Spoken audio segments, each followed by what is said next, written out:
Hello and welcome to This Week in X. This is the show where I get to tell you all about the new X-Men titles out from Marvel Comics. This week, on Wednesday, March 14th, there were 6 new X-Men titles out from Marvel, so we have a lot to talk about. I'll help you get caught up with what's happening in each series and give you a little bit of a review to let you know if they're worth your time reading. The 6 series this week include All New Wolverine number 32, Astonishing X-Men number 9, New Mutants Dead Souls number 1 of 5, Old Man Logan number 36, Weapon X number 15, and finally X-Men Blue number 23. So let's dig in. First up this week is All New Wolverine issue number 32. All New Wolverine issue number 32 is written by Tom Taylor with art from Jabril Morissette-Fan, color art from Nolan Woodard, letters by Cory Petit, and a main cover by David Lopez. The first thing you need to know is that All New Wolverine is X-23, Lara. She took on the mantle of Wolverine after Logan's death, and she's really trying to prove herself as a major hero who can follow in his footsteps and, just like he did, kind of suppress her rage and her past as a killer, which is really relevant for this issue. So to really understand what's going on here, you need to have read probably 2 things. One of which is some of X-23's early exploits, where we really see her as being kind of owned and controlled by the modern version of the Weapon X program and triggered by this trigger scent that causes her to just fly into a rage and do whatever killing deeds they insist that she does. And so if you've read her original miniseries or the Target X miniseries, that would be really good background here. And the other thing is the recently concluded Orphans of X arc. So this featured characters that were the survivors of family members who had been killed not just by X-Men or mutants, but specifically by X-23 and some of the other Weapon X derived mutants. And it was a really great arc. You can see it in my earlier This Week in X videos that I was a big fan of it, and I highly recommend it. So if you've read those things, I think you're ready for this issue. If you haven't, it's still a good one-shot issue, but it's gonna feel like it was all kind of invented on the spot, which is fine. Sometimes that's the case in comic stories. It's just not gonna have the level of connection to her past that it could have. And I actually really like that about this issue, that it was reverent in talking about Lara's past, but it didn't mean you had to have a complete memorization of all of those comics. I haven't read them for 5 or 6 years, but I knew exactly what it was referring to in terms of her origins. So the other thing to say about this issue is that the artwork, it's a little bit different than what we've seen in All New Wolverine recently. The last issue in that Orphans of X arc, it had a very high gloss sort of look, just really like bold, really well illustrated, well rendered characters. This is like a little bit stepped back from that. It's not as shiny, it still really works for me. I think part of that is because it has the same colorist, and there's a fantastic colorist, his name is Nolan Woodard, and he's become one of my favorites at Marvel, but also because it makes sense that this arc was just not as bright. It's just a single story and it's meant to be a little bit gritty. There was one hesitation I had with it, which I think the story in Tom Taylor's script pandered a little bit hard. And it was pandering to me, so I should appreciate that, right? Like, yes, thank you for pandering. But it kind of turns this story of gaining revenge on one of the people who used to steer X-23's actions, and so effectively one of the men who orphaned one of the orphans of X through his actions. It kind of views that through a present-day film of combating white supremacy and Nazism. And look, I'm all about combating those two things. They make a comment on this issue, let's put on our Nazi stomping boots. I would love to see a lot more Marvel characters put on some Nazi stomping boots. I'm totally pro that. But it just feels like at points it got to be very winking, like it was like, hey, this person we're hunting down, we're gonna kick his Nazi butt, wink, wink, wink. And it just got to be a little bit much for me. I think the story was probably good enough to stand on its own, and when things wink so hard at current events, even if they're incredibly relevant social current events, I just feel like they don't always age well. This might be a really delightful issue to read right now, but is it going to be delightful to read in 4 or 5 years? I hope not, because I hope that this is not going to be as present in the conversation. So it's a minor nitpick, but I do know that's the kind of thing that takes people out of comics sometimes, and so I want to put it out there. But I think what the issue does well is it shows us that X-23, Lara, Wolverine, whatever you want to call her, she's at the end of her journey of turning from a killing machine to a really fully nuanced human being who has regret, who feels remorse, and who can make decisions in the heat of the moment instead of always turning to violence and rage. And so I think that's successful. After this, Tom Taylor's going to take this book to a future Wolverine book for one arc that's kind of like Old Woman Laura or something. It's going to mirror Old Man Logan, but I think in a more positive sense. Personally, I mean, I'll keep reviewing it, but I'm not as excited for that as knowing that they are going to be relaunching X-23 later this year with the artist from that Orphans of X arc, Wonka Ball. So I'm pretty excited about that, although there is some fan dissent about the book being called X-23, because hasn't she like put that behind her now? Well, I guess we're going to find out. But if you just want to read this issue and then kind of stop, I don't think you're going to need to read the next arc to get ready to pick up that X-23 book that starts in a few months.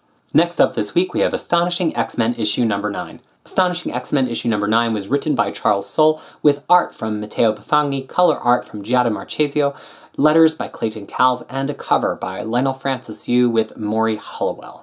This continues the 12-issue maxi series of Astonishing X-Men. Maxi series just means it's a limited series that's a little bit longer and has an end in sight, by the way. Somebody asked that last time. And we're almost at the end. We're in the middle of the second arc, and I think that it's having a similar problem to what was happening in the middle of the first arc, which is that it's starting to feel like the things that are happening in these issues are kind of unnecessary. So when I reviewed the last issue of this, I talked a lot about that it felt like a big 90s comic more than it felt like some sort of premiere special prestige maxi series, and I stand by that. This is a big, fun, bash 'em up 90s version of X-Men. It's got a couple of big ideas, but it's really just puts glossy characters on the page and it has them do interesting stuff. Here's the thing.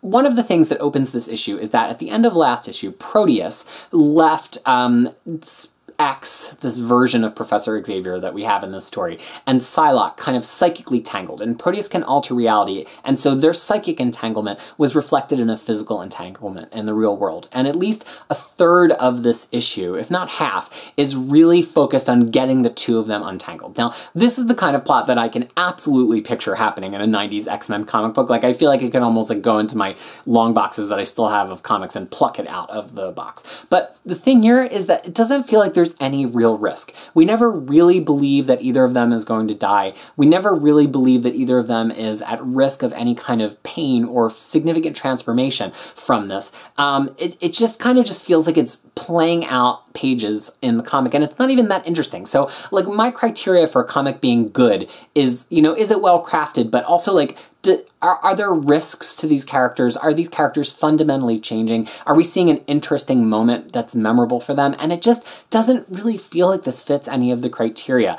Also, we get Proteus, who's now escaped the X-Men because of them dealing with the situation, and he's setting up a truly interesting kind of a conflict for them to walk into in the next issue. I was trying to picture what other X-Men villain could really make something like this work, and I don't know if anybody other than Legion really could. And, you know, there are parallels between Legion and Proteus. Legion being Professor X's son and Proteus being Moira McTaggart's son. So I like that part of it. But again, it just feels like it's a lot of like really lengthy setup for something that could have been paid off in a panel. So, and that to me is decompression that doesn't feel like 90s X-Men. 90s X-Men, every issue is like, even if you read and it almost seems like they tried to shock you so many times that like you just wore out of being shocked because everything was shocking. That was the style in the early 90s. And I feel like this series is like teasing that, but then it keeps getting wrapped up in this modern version of decompression where it's like, well, we need a 6-issue story, we better tease it out to a full arc. So like, I really am having trouble recommending this title. I keep feeling like I'm on a seesaw every couple of issues. Like the first issue was amazing and then it kind of fell off. And then issues 7 and 9 were amazing, or 7 and 8 were amazing, then I don't really like issue 9. I think if you like big fun X-Men stories, and you don't really want to get invested in like what's happening with mutants right now, then this is the series to be picking up because it's really not tied into a larger plot. It's like one specific adventure that's going to have 1 or 2 big outcomes for the X-Men, but it's not like X-Men Gold or Blue that's part of an ongoing saga. Next up this week is a new Mutants miniseries. It's called New Mutants Dead Souls, and this is the first of 5 issues. New Mutants Dead Souls is written by Matthew Rosenberg, with art from Adam Gorham, colors from Michael Garland, and letters from Clayton Cowles. The cover is by Ryan Stegman and Michael Garland. How to catch you up with New Mutants. Well, first of all, this book was clearly supposed to come out to accompany the New Mutants movie, which got pushed back 10 months, but Marvel already had the series in the can, so they just went with it. You don't need to know a lot about classic New Mutants to enjoy this book for a couple of different reasons. First of all, it draws from many different periods of the original 100-issue New Mutants series. We have had 2 additional New Mutants ongoing volumes since then, but both of them were very referential to that original 100-issue issue series. It's not like X-Force, where like every incarnation has been a little bit different. And this New Mutants cast draws from all points of that series. It has some characters from the very first graphic novel in the first issue, and characters from the very end of the series as well. So I actually really like that. It felt like a greatest hits of New Mutants, and it didn't feel like I was picking them up from like some specific point. But then the other thing that makes it really easy to pick up is just Matthew Rosenberg's script makes all of these characters really fun. It introduces them and gives them a singular moment, and it doesn't really rely on any recent history of any one of the characters on the team. The one recent history thing it does kind of rely on is this history of Karma, who's one of the original New Mutants, and the Hachi Corporation. This played out in Marjorie Liu's run on Astonishing X-Men that started, I believe, with issue 50 and went through the end of Astonishing X-Men. But it's really that first arc that has Northstar's wedding in it that sets up the story that gets continued here. The thing you do need to know is that Karma ultimately takes over this big multinational kind of technology and manufacturing company. And in the scope of this issue, she has a group of her former teammates, although she wasn't on a team with all of them all at once, investigating some things that are happening to one of the outposts of her company that have a little bit of a horrific vibe to them.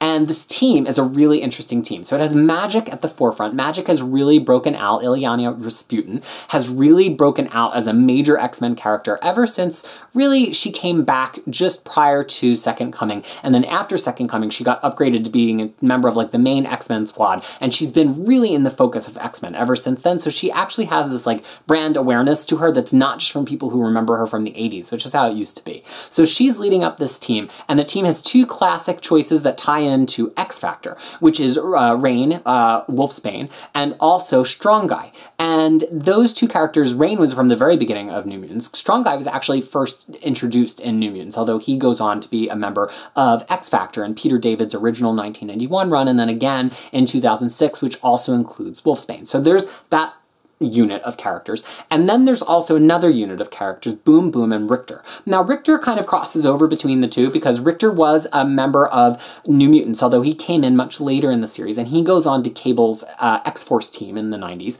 But Richter was also used at length in the Peter David 2006 X-Factor series, so he has a connection to those other two characters as well. Boom Boom has sort of been on her own path. She also was somebody who came into New Mutants relatively late in the game. She went on to be a staple of X-Force, really like one of the core characters you wind up expecting to show up in an X-Force run, and less so with any kind of redos of New Mutants. She's also been in Warren Ellis's Next Wave, and she's a character that hasn't had a lot of character development. She tends to just make appearances and be fun. She almost has like a Harley Quinn quality to her, honestly, in current comic books. So this is a fun mix and match team. They have interesting ways to bump up against each other, and that's not the only New Mutants characters we see in this issue, but I won't spoil who the other one or two are. So I really think they bump up against each other well. They're all introduced well. Their powers make sense. And I've heard from and spoken to a couple people who have not been keeping up with X-Men as much as I have, and they all kind of got it. Like, this issue really landed for them. I think it's a great issue, not only for that reason, but because you'll hear me complain a lot that the X-Men has just become so rote, like hated, feared, time travel, alternate futures, like cloning, like it just seems like it hits the same 4 or 5 beats over and over again, and some of them are beats that don't even feel core to the X-Men, like this time travel stuff. That's not what mutants are about. That's just like one particular wing of the X-Men stories that we just can't get rid of. And so far, at least in this first issue, this is none of that. This is just X-Men doing interesting X-Men things that they can do as mutants that doesn't have to do with any of that. And it has a cast of characters that have been massively, massively underexposed recently, and that really makes me love it. Now, Matthew Rosenberg is an amazing writer. I've loved his independent stuff, especially 4K's Walk into a Bank, which I think is a perfect comic book. I didn't really love his Phoenix Resurrection, as you saw in earlier issues of this video series, where I kind of started out in it strong, and by the end I was like, what is the point? I'm really hoping that's not going to be the case here, but I have to be a little bit cautious in my optimism in this first issue, because it's the same thing. It's a 5-issue series, and the first issue of Phoenix Resurrection was also really intriguing. So I'm kind of like, oh, this is really intriguing, but do I trust Matthew Rosenberg to really deliver across all 5 of these issues? I think it's a potential watershed moment for him because it's his kind of second turn it back with this mutant franchise. He's also going to be writing a Madrox the Multiple Man series, and we want to know that he's somebody we really can trust with these characters. So I want him to see him do really well, and I want this series to maintain the quality it's got right here. This is absolutely recommended. Whether you have fond memories of the New Mutants or not, this is an X-Men title you can pick up from issue number 1 and immediately have fun. But if you know a lot about these characters, it's even more satisfying. Next up this week is Old Man Logan issue number 36. Old Man Logan issue number 36 was written by Ed Brisson with art from Dalibor Talajic, color art from Carlos Lopez, letters from Cory Petit, and a cover by Mike Deodato Jr. and Carlos Lopez. This issue of Old Man Logan continues this period of adventures for the old version of Wolverine that seems like it comes after a lot of the other X-Men stories that are happening right now, because his healing factor is very weak and he has one hand that has bone claws, and so we haven't seen that in some of the other issues, and this seems like it's kind of driving him through a sequence of events that might see him come to his end, because we know we're getting the real Logan back in just a matter of months. He's already started popping up in some titles, including the Infinity Countdown, which has been excellent. So the other thing though is that this issue starts out with a revelation, and it's an interesting revelation that I think was very affecting for this character. One of the premises of this series was that Old Man Logan returns to the past, and he realizes this is not his past. It's not part of the future that we see him in the original Old Man Logan story that's very similar to the future we see him in the Logan movie, which is this kind of like post-apocalyptic future where all of the X-Men and most of the heroes are dead. And in the comic book, he's responsible for killing them, a lot of them, because Mysterio convinces him that the X-Men are villains and he kills a lot of them. And so he's kind of taken solace in the fact that he's in this like branched version of the past, and all he can do really is try to create good in this branched version of the past, because it's not going to turn into his future, which he would of course want to avert. But at the beginning of this issue, he has this realization that maybe our present is steering back to his future. And I think that's so powerful. Usually with time travel, it's all about like avert the future or make sure the future happens, but it seems like this very binary, like either it's working or it's not working. I don't feel like time travel stories, in Marvel at least, tend to like bend around to be like, if you're not careful, this could wind up being your future anyway. And he certainly hasn't been suspecting that. But in seeing that Wilson Fisk, the Kingpin, has been elected the mayor of New York, which has been happening in Daredevil recently, Old Man Logan comes to this realization of like, oh my god, like what if it is my future? What if I really need to do something to intervene instead of just being this old weary person wandering the modern world, which is where this series has been to this date. So that's a really interesting first part, and I was like, wow, this is going to be intense. And then it kind of just turns into like a MacGuffin hunt, like somebody's got some information and then they don't, like, okay.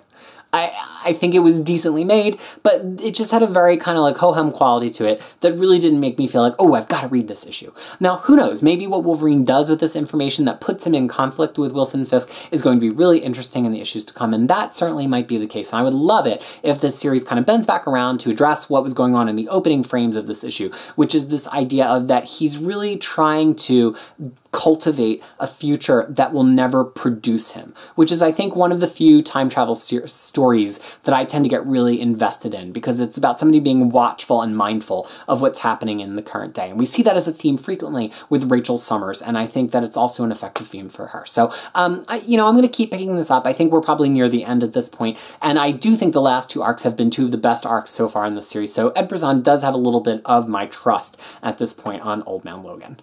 Our last issue this week is X-Men Blue issue number 23.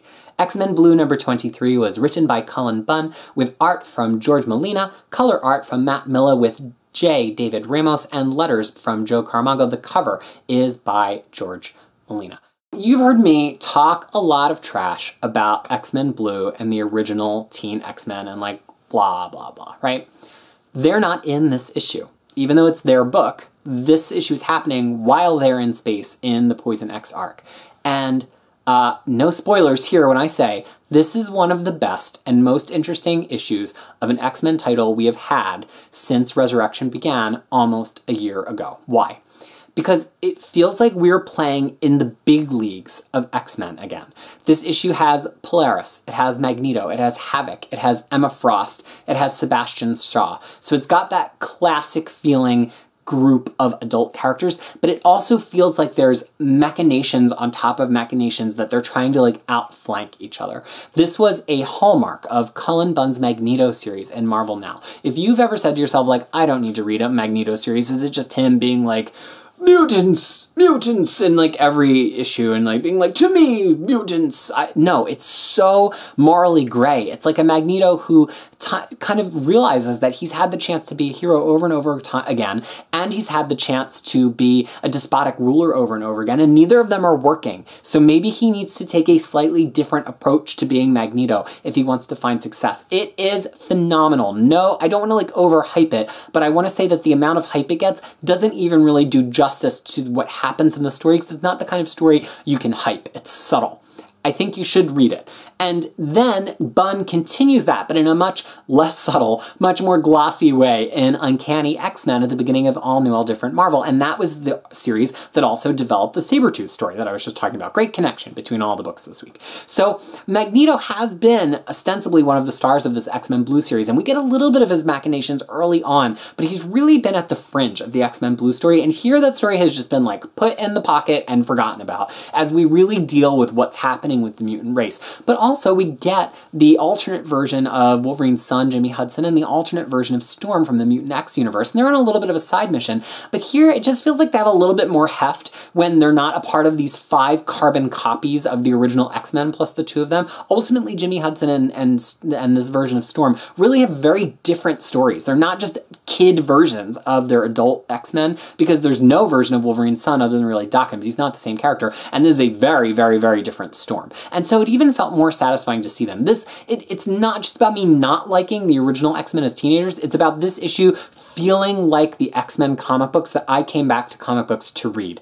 So this is probably only part of a brief arc without the X-Men Blue. I'm sure they're going to be back into their title at some point, and maybe we'll even get a resolve of them traveling through time. But if you've been waiting to just pick up an X-Men title and you were reading X-Men at some point in that last 3 or 4 years where you read Magneto or you read Uncanny X-Men, I think you could pick up this issue and probably be pretty satisfied. I know I'm really satisfied, so kudos to Cullen Bunn for kind of like refining the plot of this X-Men franchise. I would love to be reading an ongoing X-Men book that was a lot more like this, and I think this kind of seedy underbelly of what's going on in the X-Men is a wonderful contrast to the more positive approach that X-Men Red is trying to take, and then also X-Men Gold as a sort of pointless soap opera, right? So that's like 3 really good points of X-Men. I'll find a way to say nasty things about X-Men Gold even if we're not reviewing it, apparently. So I really appreciated this issue, and I would look forward to reading more of this arc in the coming weeks and months.